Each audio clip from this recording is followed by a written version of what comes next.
ও আমার কলিজার টুকরা ভাইয়েরা, মাথাটাকে নিচু করে জীবনের সব গুনার ফিরিস্তিগুলো একটা একটা করে স্বীকার করে আল্লাহরে বলেন, আল্লাহ আমি পাপী,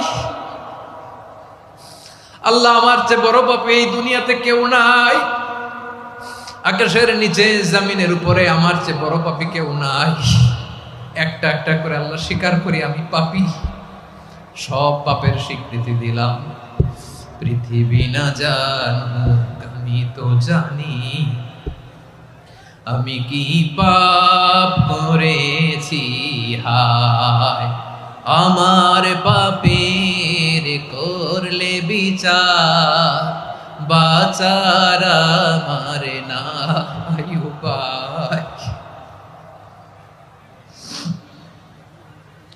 দয়াময় তুমি মাফ করো আমায়, মাফ করো আমায়। আল্লাহ তাআলা যদি দয়া করে আমাদেরকে মাফ না করে, আমাদের বাঁচার কোনো উপায় নাই। আপনি কি ভেবেছেন আপনার নামাজ দিয়ে আপনি জান্নাতে যাবেন? আপনি তাহাজ্জুদ গুজার, সেজদা দিতে দিতে কপালে দাগ ফেলেছেন, এটা আপনারা জান্নাতে নেবে না। আপনি এলাকার সবচেয়ে বড় হাতেম তাই দানশীল, এই দানের ভরসায় বসে আছেন, কশিন কালে ওঠা। আমাদের নামাজ, আমাদের রোজা, আমাদের ইবাদত, এগুলোকে মিজানের পাল্লায় উঠালে কোনো ওজনই হবে না। তবে আমাদের একটা কৌশল জানা আছে, আমরা আল্লাহর রহমতের ভিখারি।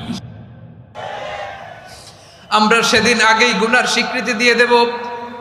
আমরা বলবো, আল্লাহ তুমি প্রশ্ন করার আগে তোমার একটা কথা বলি, আমারে কিছু জিজ্ঞেস করো না, আমি সব করেছি।